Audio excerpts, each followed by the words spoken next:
كنرحب بكم في فيديو جديد. الوصفة ديال اليوم غادي نشارك معكم الشباكية بواحد الطريقة اللي هي جد سهلة ومبسطة. ضروري ما تتبعوا الفيديو حتى الاخير باش كتعرفوا الاسرار ديال النجاح ديال الشباكية.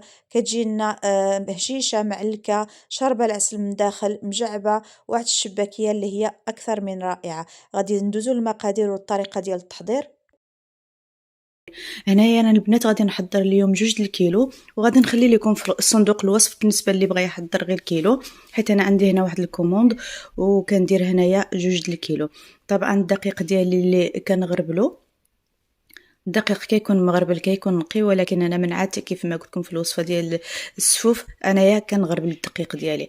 هنا عندي 500 غرام ديال الجلجلان اللي كنحمرو غير واحد شي شويه، غير كيهز لينا ديك القرمشه، يعني ما كنحمروش حتى كيتحرق معانا، غير كيتقرمش معانا، وكان باش ما يعدل لينا نطحنوه وكنطفيو عليه النار، يعني ما كنخليوش حتى كيتحرق لينا باش كيبقى محافظ لينا مع بهذوك الفيتامينات وما كيمررش لينا الشباكيه ديالنا. هنا عندي 2 الكيسان الا ربع ديال الزيت، زيت المائده. طبعا انا ما كنديرش زيت الزيتون، ما يعادل 100 مليلتر في كل كاس، يعني في المجموع 200 مليلتر.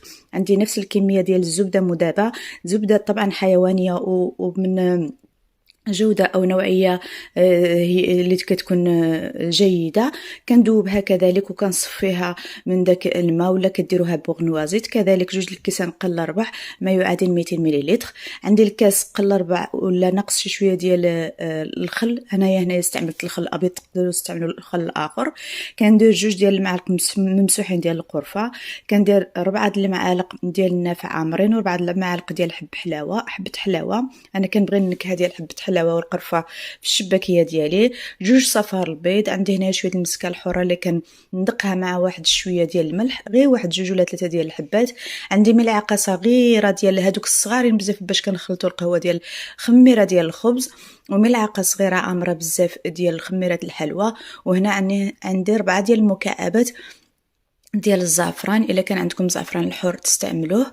هذا باش كيعطينا داك اللون الجميل للشباكيه ديالنا. وهنايا عندي 2 القراعي من فئه 250 مليلتر ديال ماء الزهر، وهذا الماء الزهر من نوعيه جيده، ريحته زوينه بزاف، كنبغيه بزاف البنات. هذا ماء الزهر هو ماء الزهر ديال دار بالعمري، كنظن كيسمعوه دار بالعمري. كندير 2 القراعي وكنجمع الشباكيه ديالي الى نقص ليا. كنزيد كنكمل بشويه ديال الماء اللي كيكون دافي واحد شي شويه. بالنسبه لهذا ماء الزهر كيف ما قلت لكم راه نوعيه هي جيده، واحد الريحه ديال واحد النسمه جميله بزاف.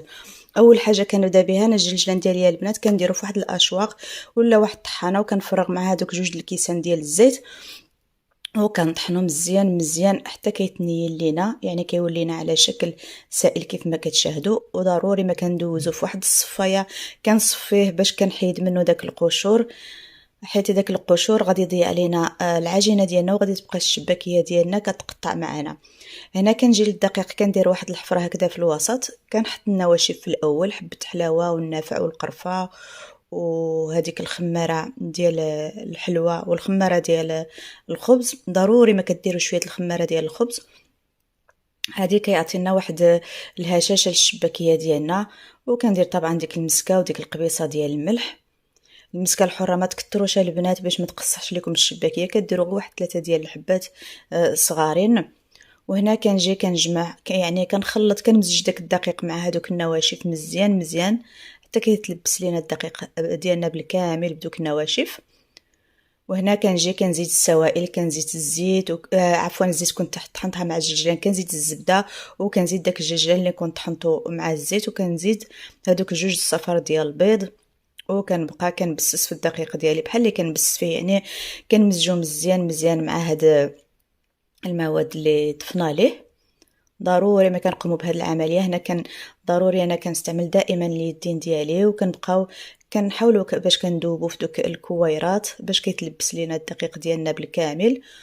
واحد هاد العمليه كذلك ضروريه البنات اللي كنقوم بها. انا كنجي بعد ما كنخلط كاع هذوك المقادير، ضروري ما كنغربلهم بهذه الطريقه، حيت راه كيتبقى لينا هذوك البقيه ديال البيض ولا ديال المواد الاخرى، وبالتالي كيقطع لينا العجينه ديالنا، يعني كيخسر لينا العجينه ديالنا فاش كنجيو كنشكلوها. كنغربل الدقيق ديالي بالكامل وكيف ما كتشاهدوا راني كنرمي هذاك البقايا اللي كنلقاهم فيه. البيض خصوصا البيض صفار البيض فاش كنزيدوه راه بحال اللي يدير بحال اللي كيتكور لينا شويه في العجينه.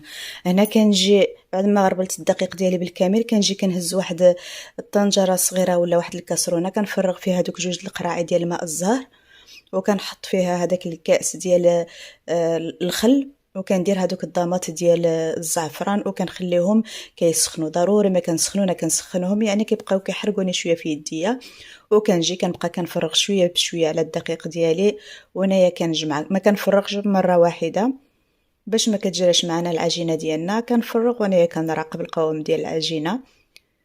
هنا كنجي كنبقى كنجمع كيف ما قلت لكم. هنا راه نقص ليا هذاك الخليط كنضطر كنزيد شويه زدت واحد المقدار ديال كاس عنبه قل ربع ديال الماء. خصنا ضروري العجينه ديال الشباكيه كتجينا شاده شويه ما كتجيش جاريه بزاف وما كتجيش قاصحه بزاف فاش كنقصحوها بزاف راه كتشرب لينا الزيت. هنا كنجمع العجينه ديالي وكنقسمها على جوج حيت عندي واحد المقدار كبير ما كنقدرش ندلكها. راه بهذه الطريقه فاش كنزيدو داك السائل السخون يعني ما كتحتاجش العجينه ديالنا ندلكوها بزاف. كندلك فيها غير واحد شويه فوق سطح العمل بهذه الطريقه يعني كتكون ساهله كتكون رخوه ساهله بداك السائل اللي زدناه سخون. وكنجي كنقطع العجينه ديالي على 6 اطراف ولا 7 اطراف. هنا راني قطعتهم على 6 متساويين. كندير بهم الكويرات على هذا الشكل وكل كره كنديرها في واحد البلاستيك غذائي بهذه الطريقه وكنبقى كنقرص فيهم واحد شويه وكنحطهم. كنجي كنبقى نحط وحده فوق وحده باش كتطلق لنا العجينه ديالنا بحال اللي كتدلك لينا بهذه الطريقه وبالتالي كتساعدنا فاش كنجيو نشكلوها. كنكمل مع البقيه ديال العجين نفس الشيء. كنجي كندلك واحد شويه وكنقطعو كذلك وكنديرو على شكل كويرات. وهنا كنجي كنرجع للكره الاولى اللي كنت درتها البنات كنبقى كنشكلها بهذه الطريقه يعني سواء على شكل مربع او مستطيل. انا بعد ما كملت كنجيب واحد الاناء باش كنخوي داك سطح العمل باش كنخدم بقى في الراحه ديالي. بهذاك المربع اللي شكلته في الاول كنجي كنقرص فيه كنبقى كنقرص فوق سطح العمل. والشباكيه انا البنات راه ما كنرققهاش بزاف وما كنخليهاش غليظه يعني كنديرها يعني واحد كيكون واحد السمك مناسب. يعني ما كتعجبنيش انا الشباكيه تجي رقيقه بزاف وما تعجبنيش تجي رقيقه بزاف. كيف ما كتشاهدوا كيبان لينا شويه السطح ديال العمل.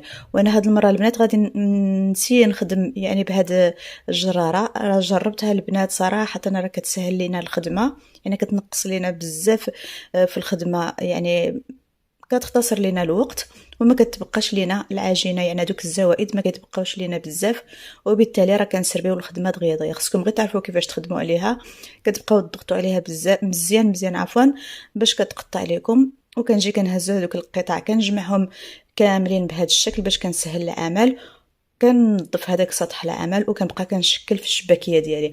انا الطريقه ديال التشكال طلبوا مني بزاف ديال الصديقات هنايا قالوا لي حيت وري لينا واحد الطريقه اللي غادي نبقاو يعني طريقه بسيطه ماشي ديك الطريقه فاش كتهزي الشباكيه يعني كتشكليها هكذا في الهواء. كنحطها على سطح العمل. كيكون عندنا 5 ديال الشرائط كنجي كنطوي جوج الشرائط على جوج وكيتبقى لينا واحد كنطويه كذلك. وكنجمع دوك الجوانب يعني هذوك القنوته كنجمعهم كنلصقهم مزيان وكنقلب الورقه وكنقلب عفوا الشباكيه ديالي وكنشكلها وكتجي على هذا الشكل. غادي نزيد معكم واحده اخرى يعني واحد الطريقه اللي هي سهله بزاف اللي ضروري ما كنبقاو كنحلوا دوك الاشرطه. كنحطوها على سطح العمل كنقلبوا جوج الشرائط على جوج كنقلبوها من الجهه الاخرى كيتبقى لينا واحد كنقلبوه كذلك. وكنجيو كنلاقيو هاد القنوته بهذه الطريقه. كندخلوا الصبع ديالنا في داك القنت في داك عفوا الشريط الاخر وكنقلبوا الشباكيه ديالنا وكيكون هذا هو الشكل ديالها. يعني واحد الطريقه سهله في التشكيل ديال الشباكيه يعني تشكيل طريقه للمبتدئات وكتجي في المنظر جميله بزاف البنات. نستمر مع العجينه ديالي بالكامل بنفس الطريقه. كنشكلها وكنحطها في واحد طاوات اللي كنت فرجتهم بورق الزبده وكتكون هذه هي الشباكيه ديالي بعد ما شكلتها. صراحة أنا درت واحد الكمية اللي هي كبيرة، وكان الليل مع التعب راه خليتها حتى الغدا ليه عاد قليتها. ومزيان يعني كتخليو الشباكية ديالكم كتنشف حتى منين كنديرها في الصباح راني كنطيبها في الليل.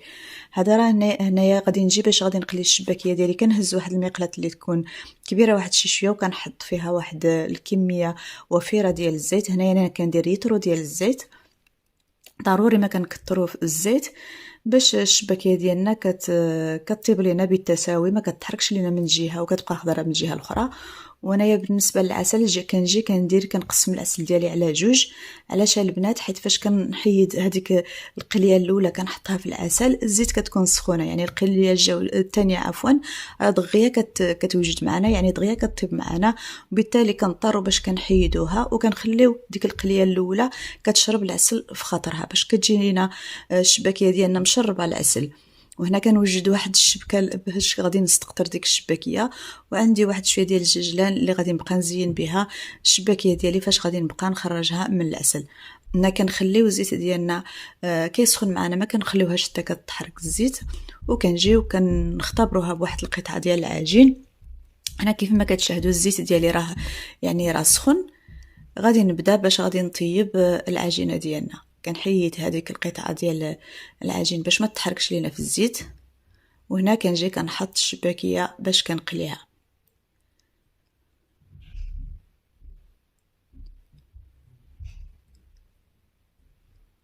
كنحط ما كنعمرش بزاف المقله، يعني خصنا ضروري ما كنخلي واحد الهواء فين كتحرك الشباكيه ديالنا فين غادي نبقاو نقلبوها. وكنجي هنايا غير واحد العود ديال الشوا ولا واحد القطيب بهذا الشكل، كنبقى كنحرك في الشباكيه ديالي وكنقلب فيها، ما كنستعملش نهائيا الفرشيط. وبمجرد ما كتذهب معايا ديك الشباكيه ما كنخليهاش حتى كتحرك بزاف، يعني ما كتاخذش اللون بزاف في الزيت، حيت راها كتلون لينا في ديك العسل، يعني كتاخذ لينا شويه كتغمق في داك العسل. كنخليها غير كتحمر كتاخذ داك اللون الذهبي وكنحيدها.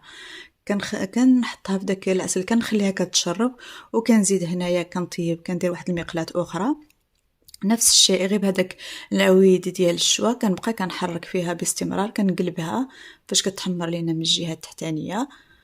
وهنا انا يا البنات راه كل جوج قليات كنطفي على المقلاة ديالي، ما كنخليهاش حيت هذا الا خلينا الزيت ديالنا فوق النار راه كتحرق معنا، يعني كنطفي عليها. كنجي كنبقى كنصفي ديك الشباكيه اللي كنت حطيتها في الاول، كنحطها في واحد الشبكه طبعا على داك الوجه اللي كيكون ديال التقديم، وكنبقى كنرش عليها الجلجلان غير واحد شويه، ما كنكثرش بزاف الجلجلان، غير كنزينوا الشباكيه ديالنا. هنايا راه كان الليله البنات يعني الشباكيه ديالي راه ما خداتش حقها في التصوير بسبب الاضاءه، راه جا واحد اللون جميل بزاف البنات، جا يعني واحد اللون رائع، جا هذاك هو ماشي محروقه ولا حتى حاجه، وجات هشيشه البنات. هي النتيجه النهائيه ديال الشباكيه ديالنا. صدقوني يا البنات راه كتجي واحد الشباكيه اللي هي رائعه، كتجي معلكه وهشيشه وخفيفه، ما تشبعوش منها. جربوا هذه الطريقه وراه غادي تعجبكم وما غاديش تبقاو تستغناو عليهم. كنتمنى الفيديو ديال اليوم يكون نال اعجابكم. ما تنسونيش حبيباتي بالتعليق ديالكم الجميله وباللايكات وبالاشتراك في القناه اذا كنتم مازال ما اشتركتوا فضلا وليس امرا، ومشاركه الفيديو مع الاحباب والاصدقاء باش كتعم الفائده. كنقول لكم مع السلامه والى فيديو مقبل ان شاء الله.